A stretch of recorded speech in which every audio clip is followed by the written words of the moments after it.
Good evening, my name is Garrett, and welcome to The Last Call. Tonight's final drink is from Peerless. This is their Kentucky Straight Rye Whiskey, coming in at a 55.35% ABV. Now, I like Peerless for the most part. I'm a big fan of their double oak products, like their double oak bourbon and rye. Phenomenal pours. This is their straight Kentucky Rye Whiskey. Nothing too crazy there. They don't tell us an official age statement on here, but they, as always, are barrel proof, non-chill filtered. They're doing a sweet mash style on that. But I found this at a fairly reasonable price comparatively to what they normally charge for these bottles. So I thought, well, now's the time to taste the actual product itself prior to being double oaked. So let's jump into it, see how it is. I will always give credit to these bottles. I freaking love them. These styles are just so eye-catchingly fun. But as always, make sure you like the video, subscribe to the channel, hang around for a bit, become a member if you'd like. If you're interested in some other reviews over Peerless that I've done, they'll be linked up above and down below. But I've been a pretty big fan. My favorite bottle from them is the Absinthe Barrel Finished Rye. And I got to try that when I was in Kentucky, but they didn't have any, and I was very sad. So I'm interested to taste the actual rye here. Peerless tends to be a more expensive bottle for a lot of people, so they tend to write it off because of that, and I respect that. That's why I do these videos, so hopefully it can help you save your money or spend it wisely. Beautiful dark color. Got a light golden going on in there as well. Yeah. Alrighty. Let's go for notes. Ooh, that's lively. That is definitely a younger rye going on in here. You get a lot of spice. Like herbal spiciness. Bit of chariness in there, but a lot of ABV. Like that puppy is warm. That is coming off very strong in the ABV section.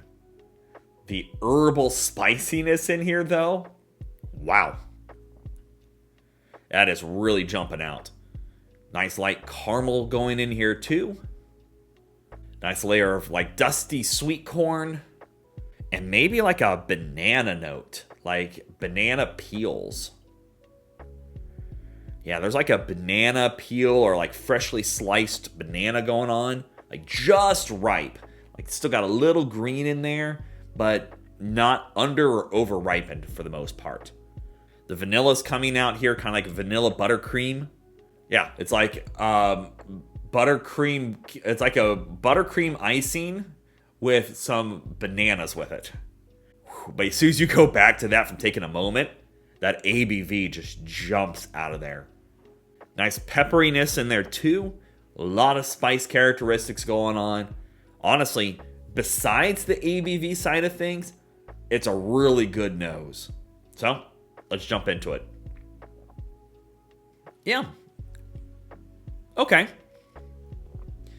Overall, pretty right up home plate for a good rye whiskey. Getting a lot of spice characteristics, kind of the herbalness going on. There is a bit of bitterness that starts mid-sip that goes and follows you all the way through the finish. But even with that, you get a nice layer of chariness in there. The vanilla cream is showing up. The bit of bananas there as well, especially here in the finish. It's like I just took a bite of banana. Interesting. The beginning of the sip is phenomenal. Nice oakiness. Char levels are there. A bit of that deep, rich caramel. Buttercream going on. Vanilla sweetness with that. And then about the mid of that sip here is like it starts going a little off and it's trying to recorrect itself, bringing across some bit of bitterness, but then it brings a bit more chariness and then a little bit kind of veers back and forth. So I'm going to assume this is probably a fairly young rye. Being that it's straight rye, we know it's at least 2 years old again. And I wouldn't say it's probably too much older than that. Maybe 3 years, 4 tops, if that. But it's got a lot of youth going on here because there's not a deep complexity going on. But again, it also has a lot of that kind of barrel warmth going on and that bitter characteristic showing up in here. Getting a little bit of fruit sweetness, kind of like an orchard sweet on here. I would say kind of like a peach or kind of, yeah, I think a stone fruit or a peach kind of concept going on. And then it's got that beautiful spiciness in there, pepperiness showing up. And overall, that beginning, if that beginning of that sip could keep riding itself through, you would have a winner here. It's wait until you get to that mid palate that starts losing a little bit of that and tries to correct itself back up on there. It's not that I think it's bad by all means, but for their pricing, I'm going to criticize it a little stronger on that. Besides that, I think it's a really solid rye that has a lot of potential for down the road. It just, at this range, it just leaves you wanting more, for the lack of better words. Get more of that sweet, dusty corn notes in there, maybe a little bit of tobacco or leather. And yeah, I mean, it's a good solid rye. And as I've been sipping it, I'm getting more acclimated to that proofing that I'm finding on here. But it is still apparent. But overall, I think it's fine for its taste. Again, if that beginning could hold itself all the way through, I'd be singing it some praises on that, because that beginning is great. It starts losing out on some of those characteristics as it goes down the line. But at the end of the day, I think it's all right. So, let's talk about a grade for this one. Well, to be honest, typical pricing on this goes all the way up to like $100 for it. I think I ended up paying about $70. I got it on a sale one day, maybe 75 tops. It was mid to low 70s. I'll say that much. To be honest, it's just too young for that price point. It doesn't bring that bit of youth that goes on in here. Really just showcases itself a little too much for me near the mid to late finish on it.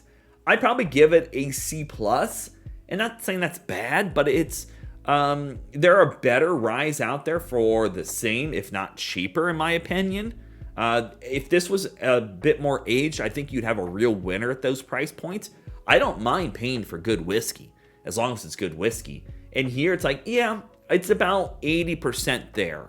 I figure a little bit longer in that barrel, you'd have yourself a good B range kind of rye on this. But besides that, if anything, maybe get a taste of this before you jump into a $100 bottle, in my opinion.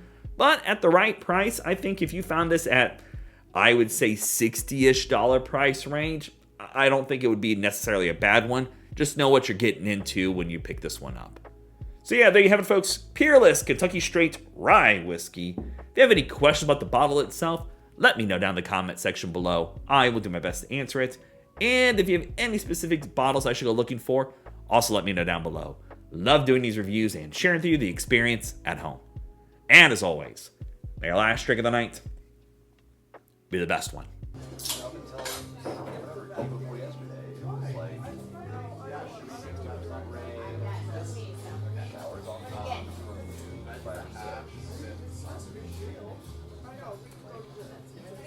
You know, and I even like it might not.